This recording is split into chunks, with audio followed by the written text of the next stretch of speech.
the flag of the United States of America, and to the republic for which it stands, one nation under God, indivisible, with liberty and justice for all.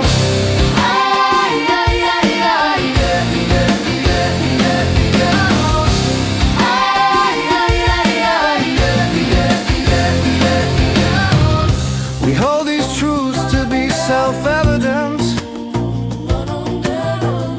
that all men are created equal, that they are endowed by their Creator with certain unalienable rights, that among these are life, liberty, and the pursuit of happiness. That to secure these rights,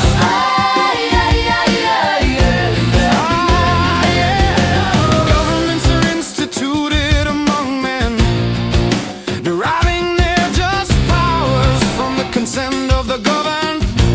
Yeah, and for the support of this declaration, with a firm reliance on the protection of divine providence, we mutually pledge to each other our lives, our fortunes, and our sacred honor.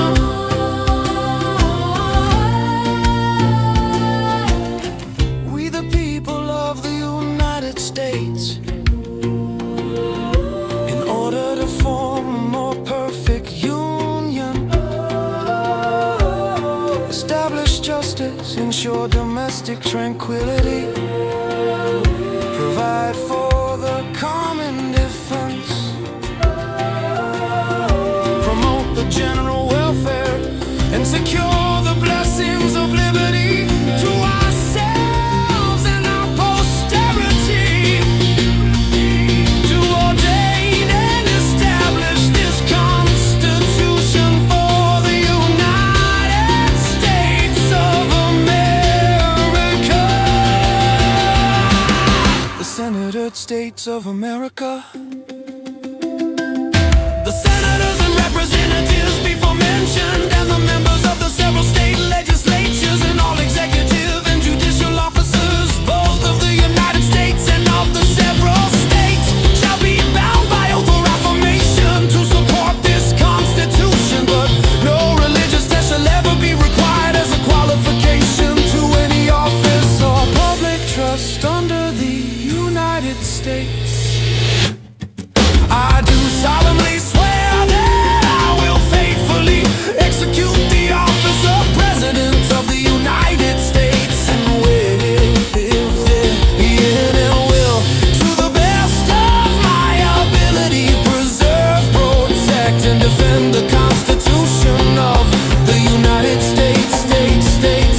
I do solemnly swear that I will support and defend the Constitution of the United States against all enemies, foreign and domestic, that I will bear true faith and allegiance to the same, that I take this obligation freely without any mental reservation or purpose of evasion, and that I will well and faithfully discharge the duties of the office on which I am about to enter.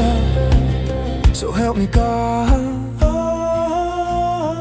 It is for us, the living, rather, to be dedicated. Here are the unfinished work which they who fought here have thus far so nobly advanced. It is rather for us to be here dedicated to the great task remaining before us, that from these honored dead we take increased devotion to their cause, for which they gave the last full measure of devotion, that we here highly resolve that these dead shall not have died in vain, that this nation under God shall have a new birth of freedom, and that government of the people, by the people, for the people, shall not perish from the earth. I say to you today, my friends, though even though we face the difficulties of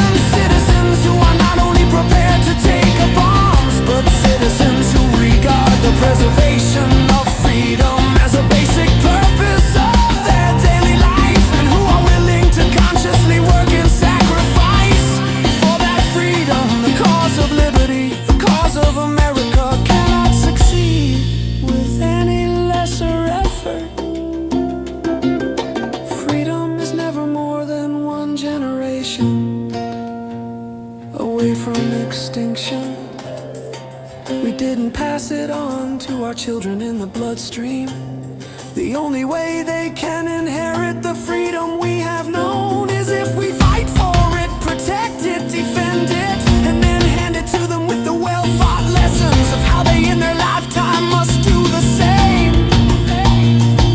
And if you and I don't do this, then you and I may well spend our sunset years telling our children and our children's children what it once was like in America when men were free. There are those in America today who have come to depend absolutely on government for their security.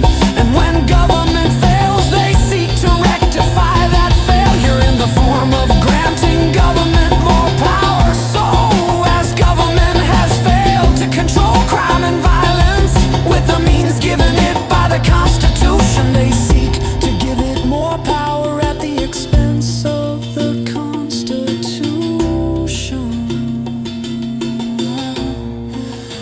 But in doing so, in their willingness to give up their arms, in the name of safety, they are really giving up their protection from what has always been the chief source of despotism.